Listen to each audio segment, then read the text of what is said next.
Assalamualaikum warahmatullahi wabarakatuh. Salam jumpa dengan Suluh Berkah Channel. Kali ini adalah liputan sholat subuh berjamaah keliling atau suling di Masjid Raudhatul Muttaqin Mudoro Glura dengan mengangkat topik tentang ketentuan wudhu dan hukum menyentuh wanita yang membatalkan wudhu. Bagi Anda yang baru bergabung, jangan lupa subscribe, like, dan komen untuk keberlanjutan dari tali silaturahmi kita. Selamat menyimak dan menyaksikan.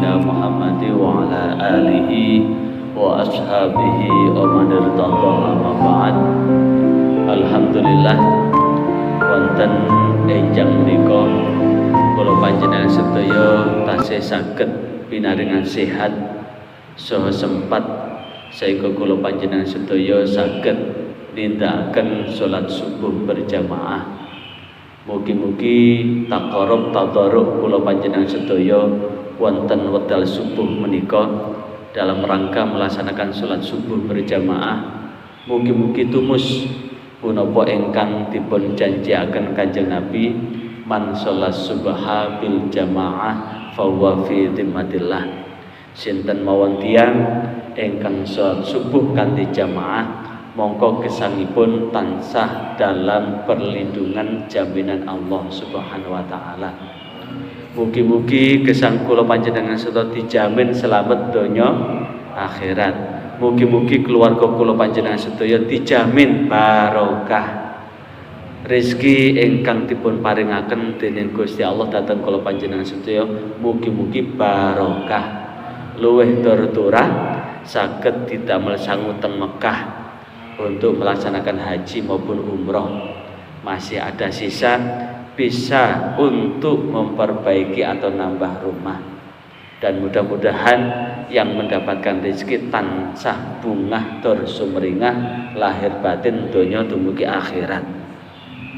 Wonten kesempatan menika, pada kesempatan pagi hari ini kita tetap agendanya sampai Isyraq sak menika jam gangsal langkung 23 menit. Jam 5 lebih 23 menit. Waktu isyraq antara 10 sampai 30 menit.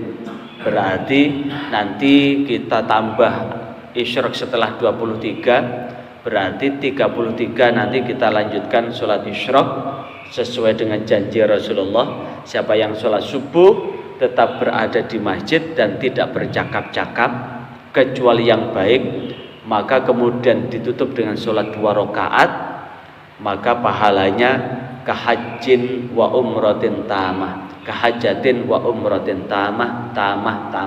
Saking sempurnane Kanjeng Nabi ngucap sampai 3 kali seperti haji dan umroh sempurna.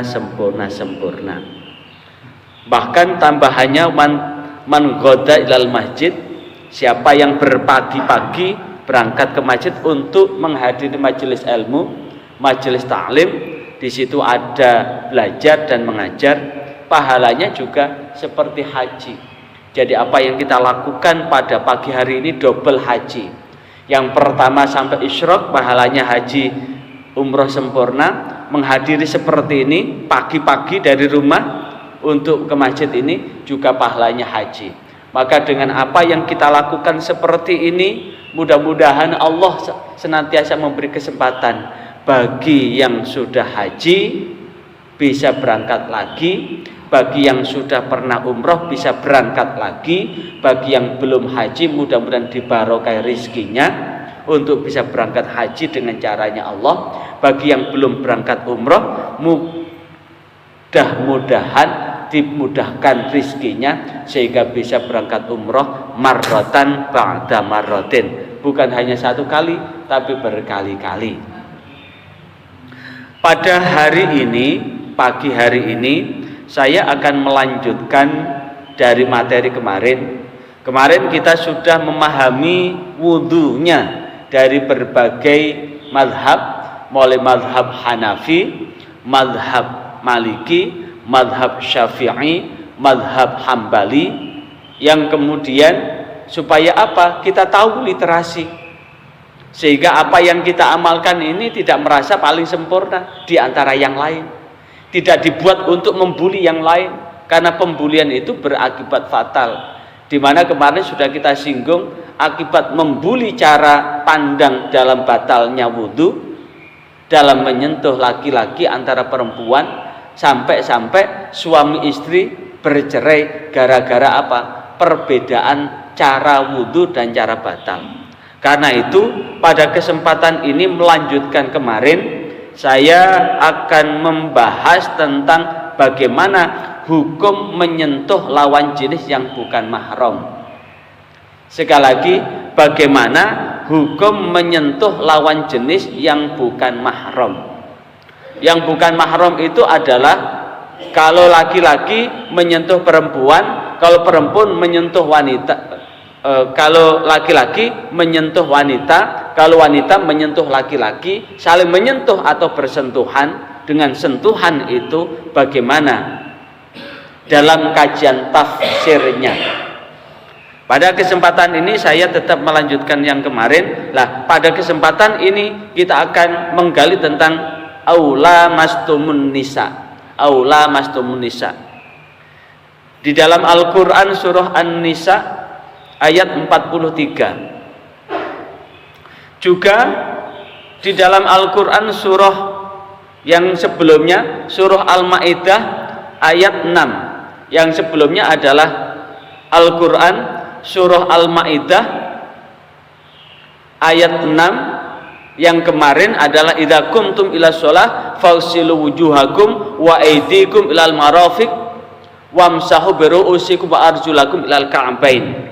Yang kemarin Al-Qur'an surah Al-Maidah ayat 6 adalah panduan Allah terhadap tata cara kita untuk berwudu sebelum kita sholat. Idza qumtum, apabila kamu semua menegakkan, apabila kamu semua berdiri. Di dalam tafsir qumtum ila sholah. Di dalam tafsir yang lain adalah qumtum minan naum, bangun dari tidur, di mana itu menunjukkan bahwa sebelum kita melaksanakan sholat maka ada kewajiban untuk apa? Berwudu. Wudu kemarin sudah kita bahas panjang lebar tentang bagaimana wudunya Imam Syafi'i, Imam Hanafi, Imam Maliki, Imam Hambali, dan wudu kita yang hadir ini rata-rata adalah wudu dengan tata cara mazhab Imam Syafi'i. Sekali lagi, wudu kita saat ini adalah rata-rata yang hadir di masjid ini adalah wudunya dengan tata cara Imam Syafi'i. Namun demikian, ketika kita melihat wudunya dengan tata cara Imam Hambali, Imam Maliki, Imam Hanafi, kita pun tidak akan membuli ataupun toh apa yang kita lakukan dengan tata cara wudhu yang kita lakukan ini adalah yang paling sempurna di antara mereka. Tidak demikian, karena sesungguhnya dalam rangka menafsirkan ini pun berdasarkan terhadap apa yang telah dilakukan oleh Rasulullah SAW. Makanya berijtihad itu butuh syarat yang sangat lengkap. Orang berijtihad kemudian menggali sebuah hukum sehingga kemudian menetapkan satu hukum itu mempunyai syarat yang lengkap. Syaratnya apa? Pertama, hafal Al-Quran. Yang kedua, hafal hadis. Yang kedua, paham tentang susunan apa? Susunan kata dalam ayat-ayat Al-Quran, yang di situ juga ada nahwu, ada sorof, ada balaghah, ada al-badi dan sebagainya. Yang di situ kemudian bisa menghubungkan ayat ini dengan hadis, dengan apa yang dilakukan oleh Rasulullah, dengan apa yang dilakukan oleh sahabat Rasulullah, yang mana sahabat-sahabat Rasulullah ini juga orang yang menjadi murid pertama Rasulullah, yang tahu betul terhadap apa yang dilakukan oleh Rasulullah, tahu betul apa yang disabdakan oleh Rasulullah, tahu betul apa yang diikrarkan oleh Rasulullah. Maka pada Al-Quran surah An-Nisa ayat 43 ini, a'udzubillahi minasyaitonir rajim, Ya ayyuhalladzina amanu la taqrabus salata wa antum sukara hatta ta'lamu ma taquluna wala junuban illa abirin sabilin hatta taghtasilu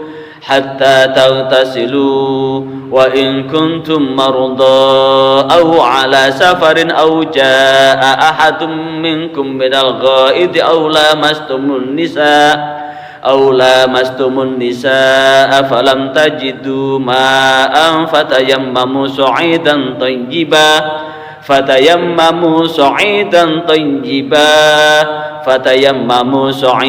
tayyiban famsahu biwujuhikum wa aydikum innallaha kana 'afuwan ghafura.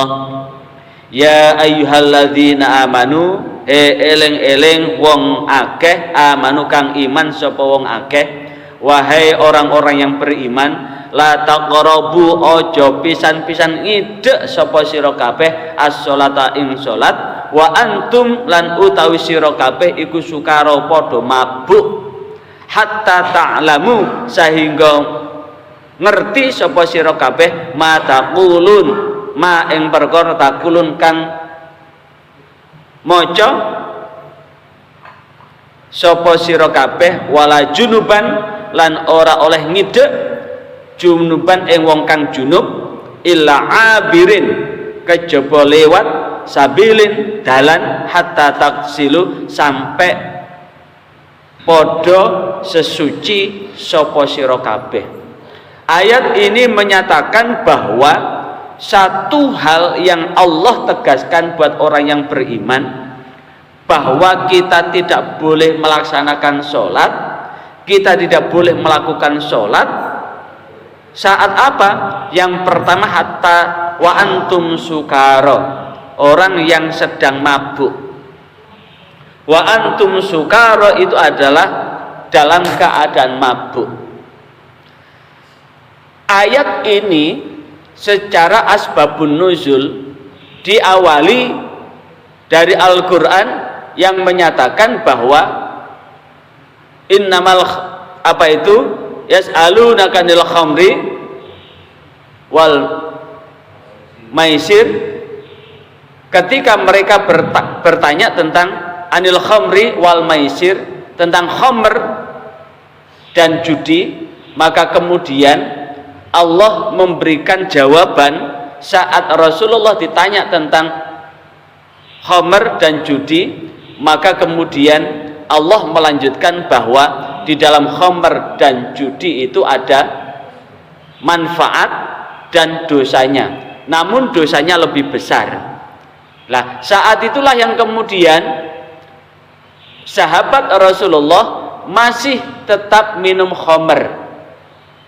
Karena apa? Belum ada dalil yang tegas menyatakan bahwa khamr itu najis, haram. Maka kemudian masih ada sahabat yang mau sholat mabuk, maka turunlah ayat ini, hai orang yang beriman, janganlah engkau dekat dengan sholat sementara kamu dalam keadaan mabuk, hatta ta'lamu ma taqulun, sampai engkau sadar terhadap apa yang engkau baca. Orang mabuk itu kan begitu Allahu Akbar kan tidak tahu apa yang dibaca. Orang yang mabuk itu kan tidak tahu apa yang telah diucapkan karena dia berada di luar kesadaran.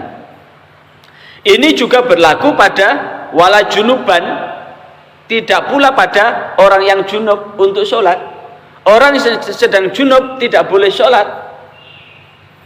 Kemudian ini juga disebutkan wala junuban illa abirin, ini orang junub yang juga tidak boleh masuk ke masjid. Illa abirin, kecuali lewat. Ini adalah asbabun nuzulnya. Ada sahabat yang junub kemudian berdiam diri ada di masjid. Lah, hanya boleh ketika hanya sekedar lewat, misalkan tidak ada jalan, misalkan di belakang ini ada rumah, ini dipagar semua kan, kemudian ini ada rumah di sebelah sini, kemudian di situ ada suami istri, maka kemudian di situ tidak ada kamar mandi, kamar mandinya ada di sini. ada di sebelahnya masjid, maka dia tidak boleh kemudian berdiam diri di masjid ini kecuali hanya lewat, ila abirin, kecuali hanya lewat, ila abiri sabilin, kecuali hanya lewat, untuk lewat saja, hatta tasilu, sampai kemudian bersesuci atau berjinabat. Kemudian wa in kuntum mardo, dan jikalau kamu semua mardos, sakit, aw ala safarin, atau bepergian, au jaa ahadun, atau datang salah satu di antara kamu, minal ghaiti, dari buang hajat, au lamastumun nisa, atau lamastum menyentuh perempuan, falam tajidu, maka jikalau kamu semua tidak mendapatkan ma'an, air, fatayammamu, maka bertayamumlah, sa'idan, dengan debu, thayyiban, yang suci, kemudian famsahu biwujuhikum, usaplah wajahmu, wa aidikum, dan dua tanganmu, innallaha kana afuwan ghafura, sesungguhnya Allah dalam keadaan demikian maha pemaaf lagi maha pengampun. Ada beberapa hal yang bisa kita ambil. Yang pertama adalah saat kita sedang tidak punya wudhu, kemudian ketika kita bersesuci mau sholat, kemudian tidak ditemukan air, maka di sini ada namanya fatayammamu sa'idan thayyiban, maka bertayamumlah dengan debu yang suci. Dengan apa? Famsahu, mengusap, biwujuhikum, wajahmu, wa aidikum, dan dua tanganmu. Ini nanti kalau masih ada waktu, kita akan praktekkan bagaimana tata cara kita bertayamum yang sempurna menurut tuntunan Rasulullah SAW. Nah, pada kesempatan ini yang akan kita bahas adalah aula mastum wa amma qauluhu aula mastum, adapun khitab yang menyatakan aula mastum atau menyentuh an-nisa, perempuan, faquri'a, dibaca lamastum, bisa lamastum atau lamastum. Wakhtalafa, dan berbeda pendapat al-mufassirun, para mufassir, wal a'immatu, dan imam madhab, fi makna dzalik, terhadap makna atau arti tentang lamastum, ala qaulain, atas dua pendapat, ahaduma, salah satunya di antara dua ini adalah anna dzalika, ini saya ambilkan di dalam tafsir Al-Qurtubi, anna dzalika, saat temennya mengkomunono kinayatun anil jima'. Pendapat yang pertama, lamastum, itu adalah bentuk kinayah dari apa? Anil jima', bersetubuh. Jadi ada dua pendapat dari mufassir atau imam madhab. Yang pertama adalah lamastum, ada dua pendapat, ahaduhuma, salah satu dari dua pendapat adalah anna dzalika kinayatu anil jima', bahwa lamastum itu adalah bentuk kinayah, bentuk sindiran dari jima'. Apa itu jima'? Iltiqaul hitanain, bertemunya dua hitan.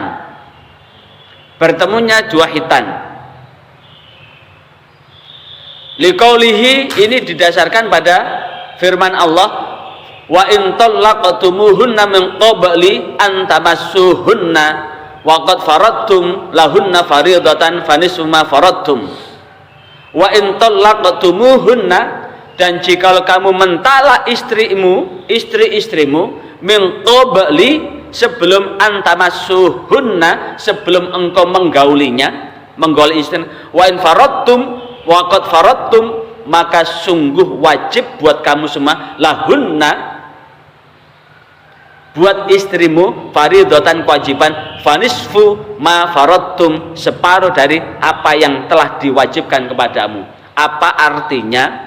Jikalau ada seorang laki-laki menikahi seorang perempuan, sebelum perempuan itu digauli, kemudian sudah dibayarkan maharnya, maka maharnya separuh kembali.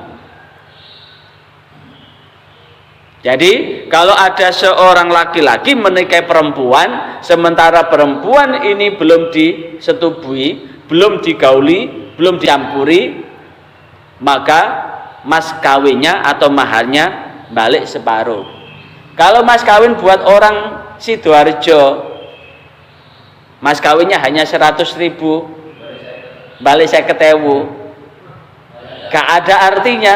Tapi kalau mas kawin buat orang-orang Sulawesi, buat orang-orang Banjar yang kemarin ada mas kawin 22 miliar plus mobil plus rumah plus sawah,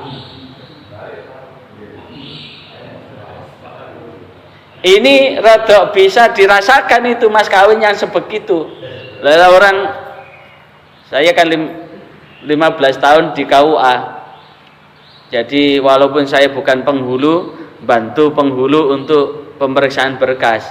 Saat terakhir latihan ijab kabul, sebelum ijab kabul tak tanya yang perempuan, Mbak, sampean minta mas kawin berapa? Kenapa saya tanya begini? Saya ingin menguji kesanggupan calon suami Mbak ini, seberapa besar dia bertanggung jawab sebagai seorang suami. Lah kemudian setelah itu ngeremet ae. Loh kok ngeremet sih Mbak? Apa jawaban terakhir? Kula niki sak welase Mas mawon. Loh mas kawin kok sak welase? Enak rabi orang Jawa itu. Apalagi Jawa Sidoarjo. Wis mas kawin sak welase. Kalau di Sulawesi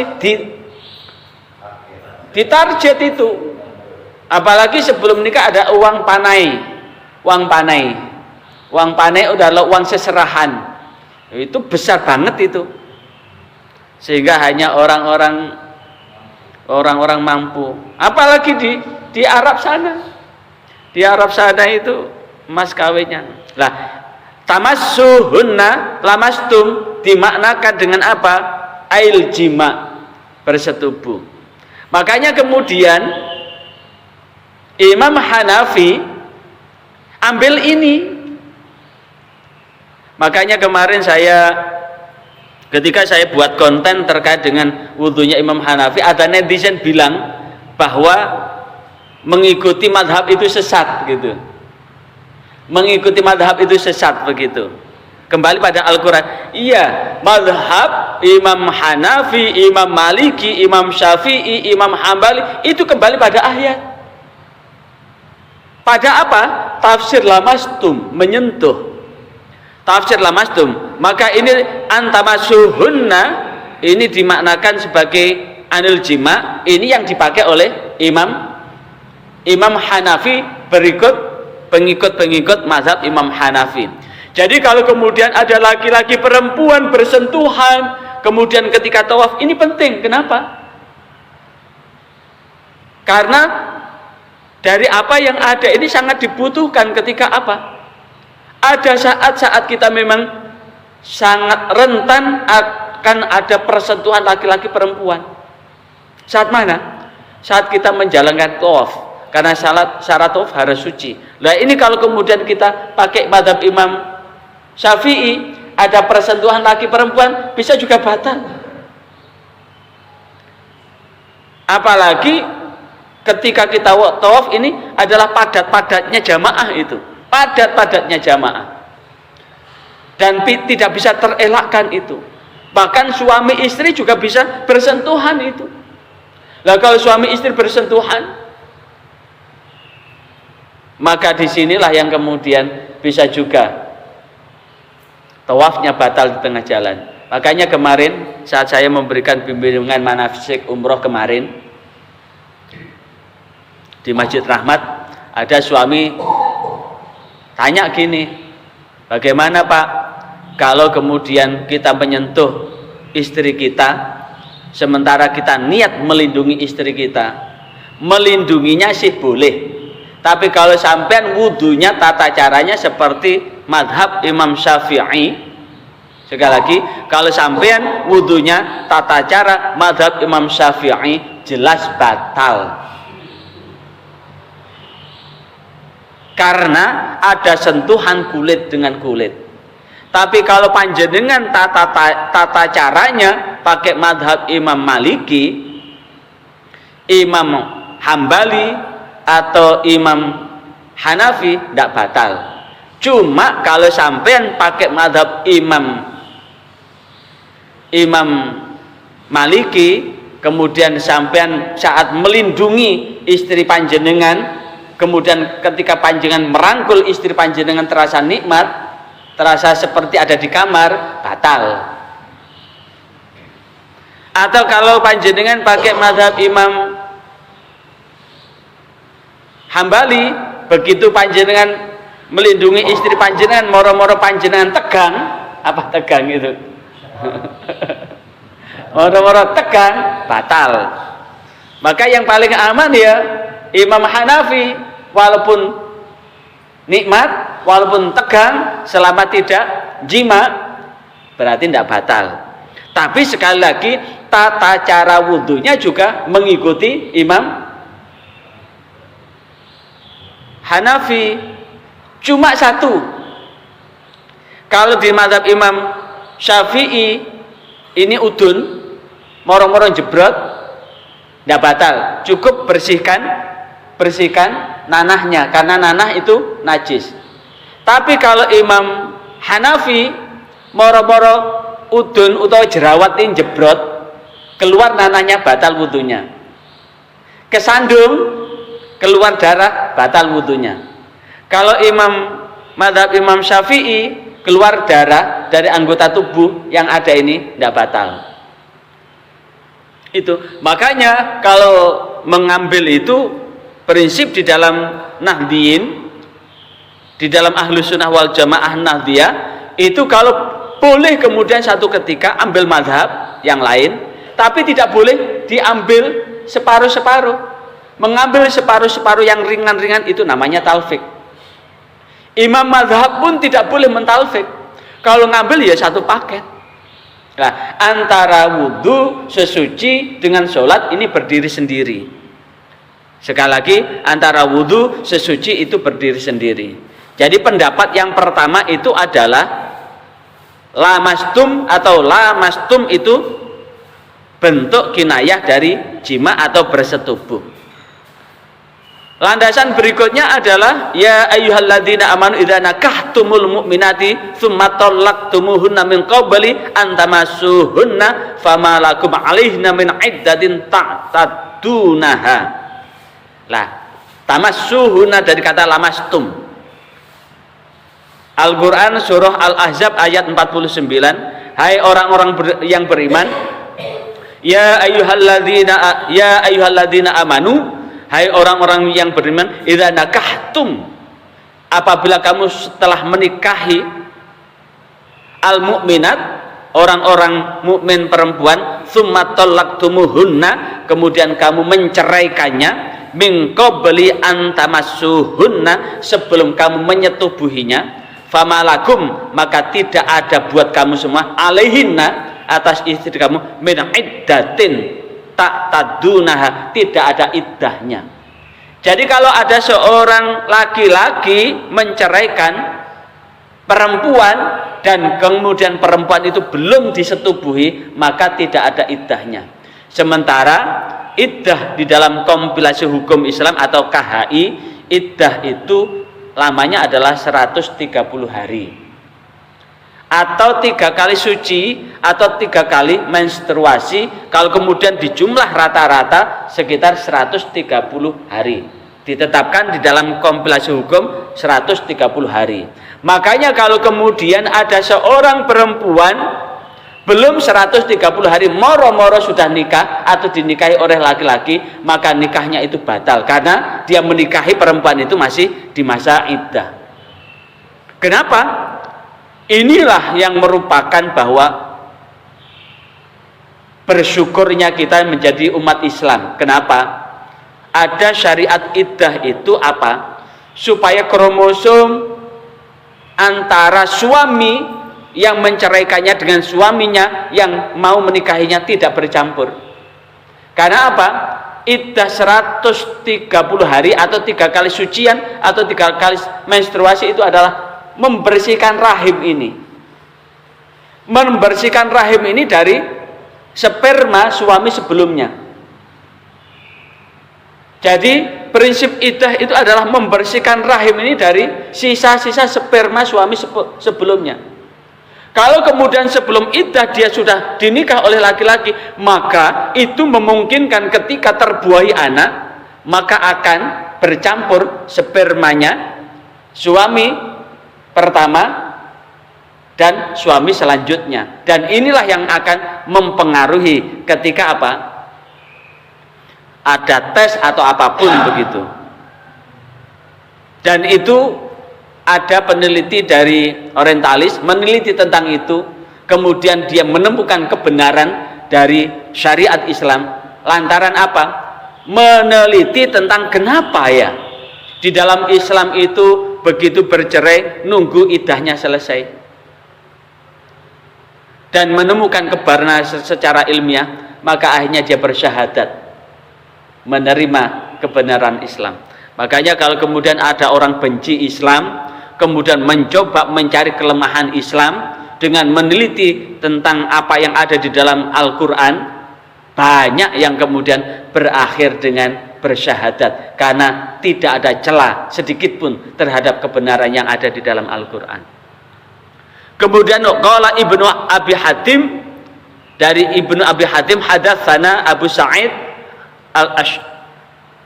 Al-Ashaj hadatsana Waqi' an Sulaiman an Abi Ishaq an Sa'id an Jubair an Ibni Abbas. Dan disitulah yang kemudian itu dijelaskan bahwa ini yang kemudian menjadi ini Abdullah bin Abbas ini cenderung memakai ini lamastum. Itu Abdullah bin Abbas itu cenderung lamastum itu diterjemahkan dengan jima. Dan wa ani bin Abbas fi qaulihi aw lamastumun nisa, dari Abdullah bin Abbas di dalam pendapatnya aw lamastumun nisa qala, dia berkata al jima, itu diartikan dengan jima. Jadi Abdullah bin Abbas ini menerjemahkan aw lamastumun nisa itu adalah menyetubuhi atau menggauli perempuan. Wa ruya an Ali wa an Abi Waqi wa Mujahid wa Tawush wa Hasan wa Ubaid bin Umair wa Sa'id bin Jubair As-Sa'bi wa Qatadah wa Muqatil bin Hayyan nahwu dzalika qala Ibnu Jarir, ini pun mengambil itu.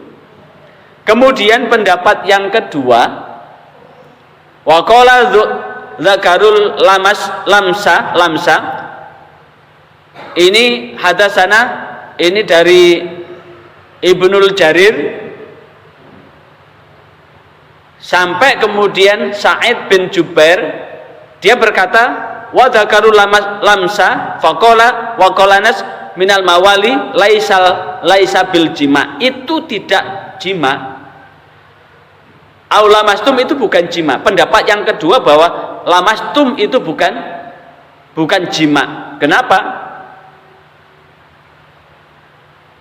Ini dengan pendapat ini, inna nasan minal mawali, sesungguhnya seseorang dari mawali wal Arab ikhtalafu fil lamsi, berbeda pendapat tentang arti lamastum atau lamsun. Faqala al mawali berkata laisa bil jima. Jadi pendapat kedua itu bukan berjima. Lah, pendapat kedua yang bukan berjima ini yang kemudian diikuti Imam Syafi'i, Imam Maliki, Imam Hambali. Jadi yang ngambil lamastum dengan jima itu hanya, kalau madzhab fikih adalah Imam Hanafi, yang laisa bil jima itu mengambil yang laisa bil jima, yang mengambil pendapat itu bukan jima, itu diambil oleh Imam Maliki, Imam Syafi'i, dan Imam Hambali dan pengikut-pengikutnya. Wa qalatil Arab al jima, qala min ayyil fariqaini kunta, dia berkata dari dua pendapat itu, qultu kuntu minal mawali,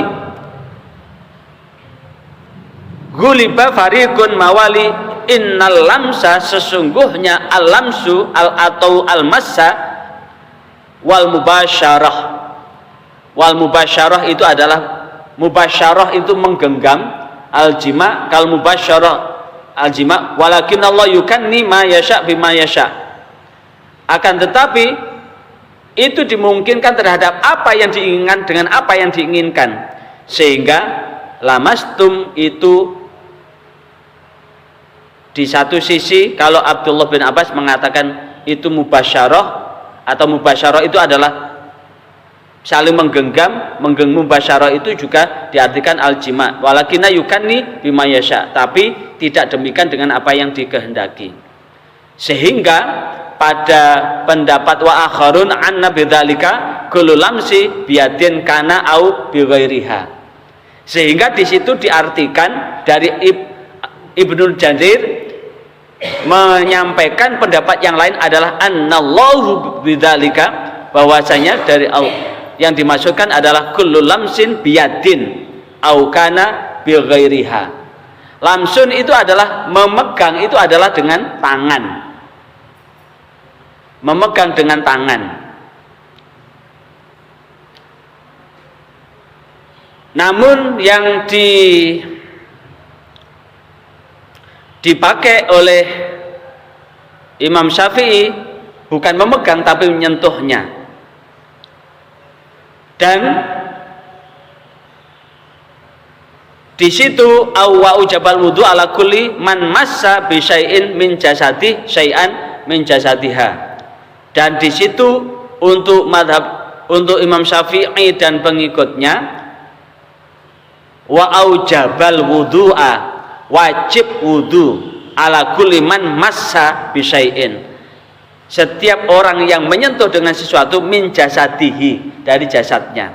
Jadi ketika menyentuh plek begitu, maka wajib wudu. Maka inilah yang kemudian dari mazhab Syafi'iyah, dari Imam Syafi'iyah, itu di qaul qadim yang batal itu yang menyentuh, yang disentuh tidak batal. Tapi qaul jadid bersentuhan, lamastum itu bersentuhan. Jadi dari mazhab Syafi'i pun boleh ambil qaul qadim, ambil qaul jadid. Qaul qadim, makanya ini kalau memang nanti panjenengan nanti berkesempatan untuk haji lagi atau umroh lagi, atau panjenengan berkesempatan nanti untuk bisa ke Baitullah untuk melaksanakan umroh, panjenengan bisa tetap pakai wudunya Imam Syafi'i, wudu engkang jenengan praktekkan saat ini, maka bisa ambil dari qaul qadim itu. Dari apa? Prinsipnya yang paling penting bukan menyentuh. Bukan menyentuh. Kalau menyentuh itu batal, tapi kalau disentuh tidak. Bagaimana? Ketika tawaf tetap dijaga, jangan sampai nginjak orang, jangan sampai dorong orang, jangan sampai nyikut orang. Apalagi situasi pakai kain ihram itu kan hanya 2 lembar kain, 1 lembar yang dibuat sarung, 1 lembar yang ditaruh di atas. Maka tangan ini akan bertelanjang, dada dan punggung ini akan bertelanjang, kaki ini akan bertelanjang. Yang memungkinkan apa? Akan menginjak jamaah yang lain. Karena apa? Dari jamaah yang lain, misalkan dari Bangladesh, dari India, dari Pakistan, itu rata-rata tidak pakai kaos kaki. Perempuan dari Bangladesh, dari India, dari Pakistan, itu rata-rata tidak pakai kaos kaki. Kalau tidak pakai kaos kaki, kemudian kita saat berputar mengelilingi ke Ka'bah itu, kemudian kita menginjak kaki jamaah perempuan, kita laki-laki ini menginjak jamaah perempuan, maka ketika menginjak itu sama dengan menyentuh. Kalau menyentuh berarti wudhu kita batal. Kalau wudhu kita batal, harus wudhu lagi. Kalau harus wudhu lagi, berarti kalau tetap memaksa berputar, maka tawafnya bisa rusak, bisa batal. Nah, inilah yang kemudian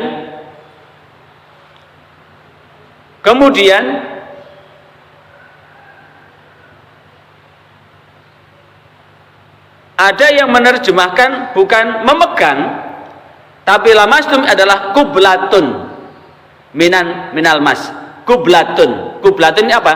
Mencium. Mencium itu juga bagian dari minal mas. Wa fihal wudu, dan itu juga harus wudu. Jadi kalau kemudian ada suami mencium istrinya, saat mencium itu kemudian, kalau untuk mazhab Syafi'iyah jelas batal. Tapi kalau mazhab Maliki, ketika mencium terasa nikmat, seger begitu, batal. Tapi kalau mencium biasa saja tanpa ada perasaan, tidak batal. Tapi kalau kemudian mencium plek moro-moro ngadeg batal, karena ada syahwatnya, ada tegangan tinggi. Ini yang dapat saya antarkan pada kesempatan ini. Barangkali ada yang ingin ditanyakan, diklarifikasi, monggo saya persilakan. Karena keseluruhannya itu juga berdasarkan ayat dan berdasarkan hadis, maka apa yang sudah dipraktekkan oleh umat Islam saat ini,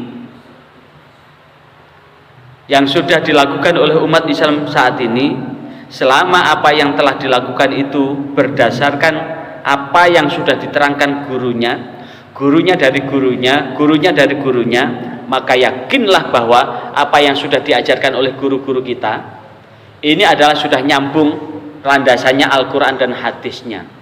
Jadi kalau kemudian ada orang bertanya, kamu begitu, dalilnya apa? Bilang aja, saya diajari guru saya seperti ini. Maka guru kita diajari gurunya seperti itu.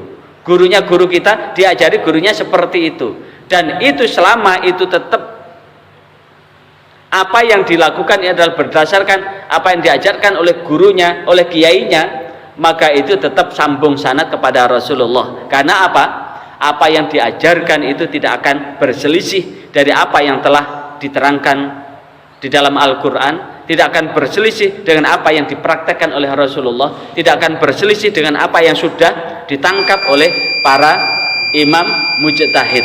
Sehingga dengan demikian apa yang kita lakukan ini tetap pada satu kerangka bahwa bagaimana kita semua fa'ahsanal wudu. Karena apa? Perintah Rasulullah SAW, man tawaddo'a fa'ahsanal wudu. Siapa yang berwudu maka sempurnakanlah wudunya. Sempurnakanlah wudunya. Kalau kita memang betul-betul mengikuti aturan, maka betul-betul dari masing-masing yang sudah ada itu betul-betul diikuti. Kalau kemudian kita mengikuti apa yang telah diijtihadkan oleh Imam Syafi'i, kemudian di mazhab Syafi'iyah, maka ketika kita membasuh muka pun harus betul-betul sempurnakan basuhannya. Di mana kalau Imam Syafi'i, idza kumtum ila shalah faghsilu wujuhakum, apabila kamu ingin hendak menegakkan sholat, mendirikan sholat, maka basuhlah wajahmu. Maka membasuh wajah adalah min manabiti sya'ri ila lihyataini, dari tempat tumbuhnya rambut sampai ini lihyatain, dua rahang ini. Sehingga jikalau kemudian mau wudu hanya cukup begini, jelas ini wudunya batal. Wudunya cuma begini batal. Karena apa? Syarat sahnya sholat itu adalah suci badan, pakaian dan tempat dari najis. Suci badan ini berarti badan ini harus suci dari hadas dan najis. Sekali lagi, badan ini harus suci dari hadas dan najis. Hadas itu ada dua, hadas besar dan hadas kecil. Hadas besar dengan apa? Dengan jinabat. Hadas kecil dengan wudhu. Jikalau wudhunya ini tidak sempurna, maka sholatnya pun tidak sempurna. Masih ingat tentang kisah satu ketika Rasulullah berjalan di makam Baqi', kemudian Rasulullah melihat ada orang yang sedang disiksa. Kemudian Rasulullah ambil pelepah kurma, dibelah jadi dua pelepah kurma, ditaruh di dua titik. Yang titik pertama karena kencing, titik kedua karena ghibah, dua-duanya sedang disiksa. Yang ghibah ini tidak bisa jaga mulut, suka menggunjing orang, maka menggunjing orang itu membawa dia disiksa di alam kuburnya.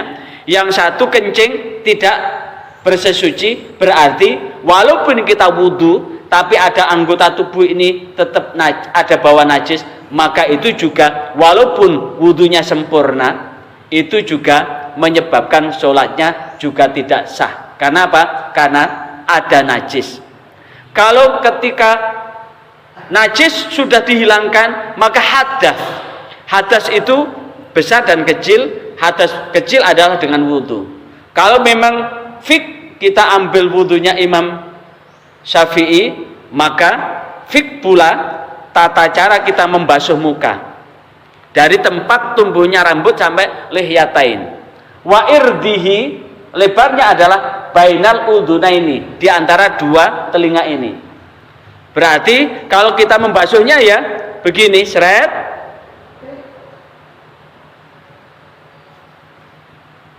ya, membasuhnya begini, seret, ya. Membasuh itu tangan tetap ada di muka, nggih. Lek kula panjenengan sedang membasuh muka, tangan tetap di muka. Kenapa? Kalau sudah seret, lepas, balik lagi, airnya jadi mustakmal. Apa air mustakmal itu? Air yang tidak bisa dipakai sesuci lagi. Jadi wudhunya seret, ratakan sesuai dengan dari ini tempat tumbuhnya rambut sampai antara dua telinga ini sampai ini lihyatain ini. Makanya kemudian lebih baik kalau jenggot yang sini bersihkan, dicukur, ini dicukur sini. Kenapa? Ketika kita berwudu bisa juga menghalangi, apalagi jenggotnya ini masih kelihatan kulitnya. Kalau jenggotnya ini masih kelihatan kulitnya, maka air wajib masuk ke kulit ini. Maka lebih baik jenggotnya sisakan di sini, sehingga yang sini dicukur. Sini dicukur. Kenapa? Ketika wudu tidak menghalangi air ke kulit.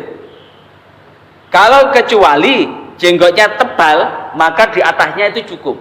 Kalau ini masih kelihatan kulitnya, harus nyampe sini. Jika wudunya seret, ketika membasuh muka gini, digosok-gosok gini, karena di sini masih ada air, mengalirkan air. Karena wudu itu ada dua, membasuh dan mengusap. Kalau membasuh itu berarti mengalirkan air ke anggota tubuh. Kalau mengusap itu adalah ambil air ditumpahkan baru diusapkan sisa air yang ada. Sekali lagi, berwudu itu ada dua, membasuh dan mengusap. Kalau membasuh itu adalah mengalirkan air ke anggota tubuh. Maka ketika membasuh muka adalah mengalirkan air ke muka. Yang dialirkan adalah antara tempat tumbuhnya rambut, kemudian di antara dua telinga ini sampai ke dua rahang ini. Ini. Kalau ambil wudunya Imam Hanafi, ini masuk ini. Ini masuk. Makanya buat bunda yang fik wudunya tata cara Imam Syafi'i, maka pakai mukenanya harus persis di ini, tidak boleh begini, karena ini masuk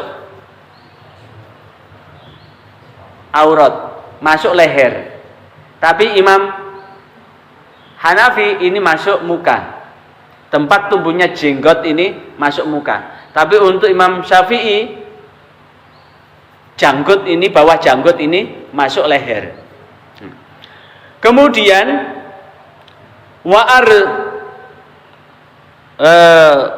biwujuhikum wa aidikum itu adalah dua tangan. Membasuhnya itu dari tangan dulu baru ke sikut, bukan sikut dulu ke tangan. Jadi ketika kita membasuh itu dari tangan dulu baru ke sikut, nggih. Kalau ada keran tidak boleh begini, nggih.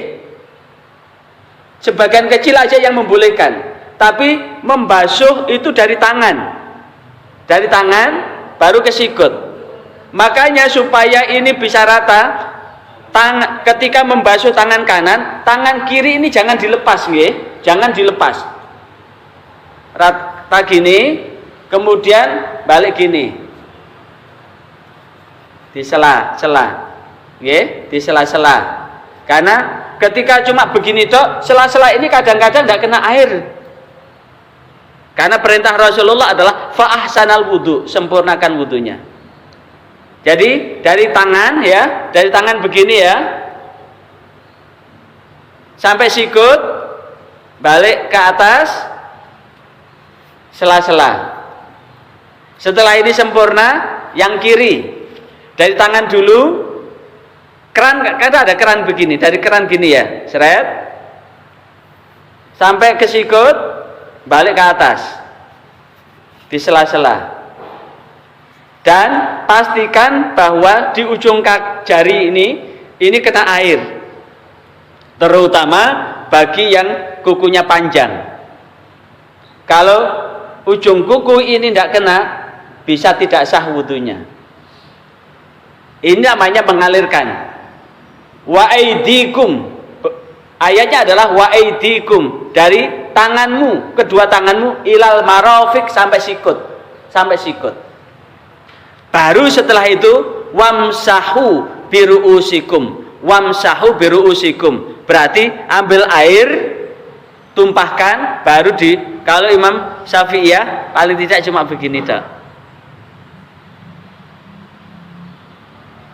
Sementara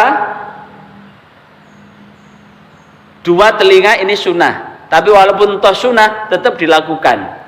Jadi mengusapnya adalah ratakan, mulai dari lekuk-lekuk yang ada di telinga ini.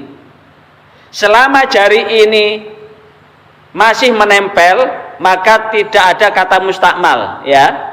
Sekali lagi, selama jari ini masih menempel, tidak ada kata mustakmal. Yang tengah digunakan untuk meratakan lekuk-lekuk telinga ini.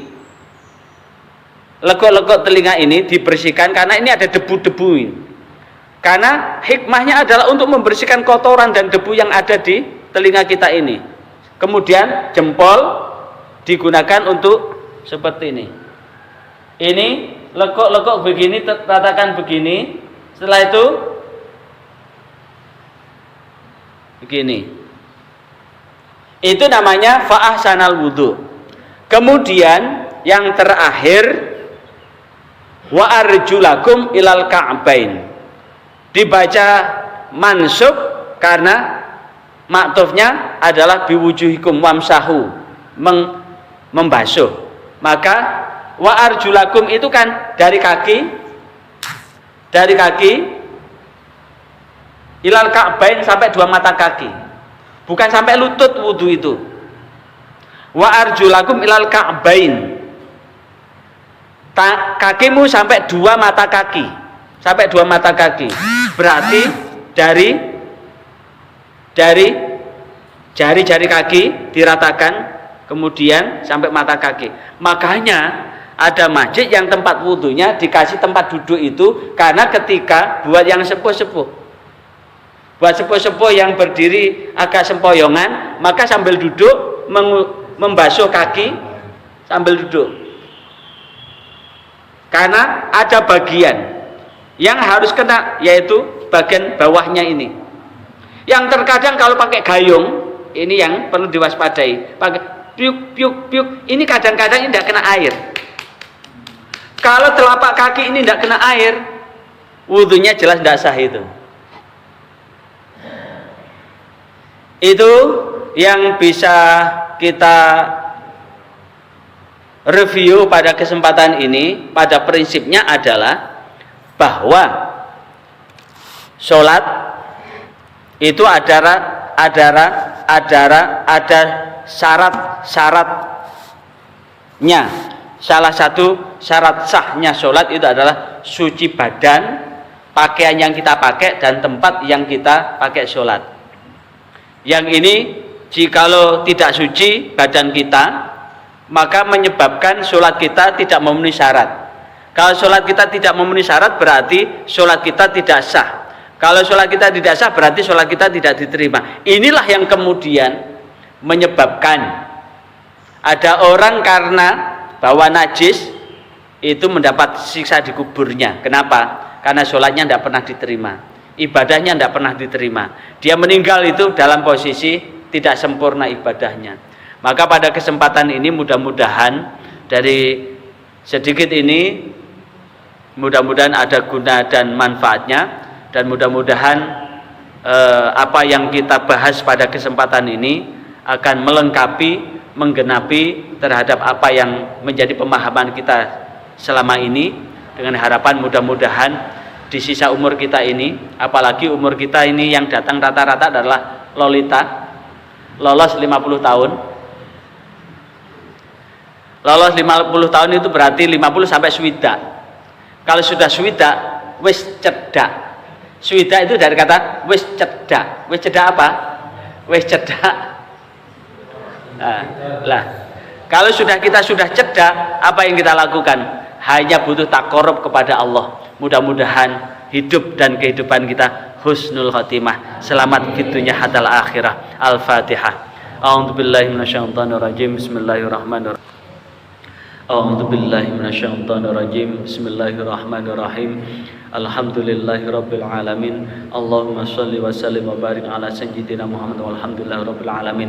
Allahumma rabbana la tada'lana fi majlisina hadza dzamban illa ghafartah, wala hamman illa farajtah, wala aiban illa satartah, wala usran illa yassartah, wala jahlan illa 'allamtah, wala maridan illa syafaitah, wala hajatan hiya laka ridha min hawajatin wal akhirah illa qadaitaha fayassartaha fayassir umurana washrah sudurana wa nawwir qulubana wakhtim bis solihati a'malana. Allahumma ya muyassir yassir, wa ya mudabbir dabbir, wa ya musahhil sahil sahil alaina kullal asir bijahil basyirin nadir. Rabbana yassir wa la tu'assir, Rabbana tammim bil khair.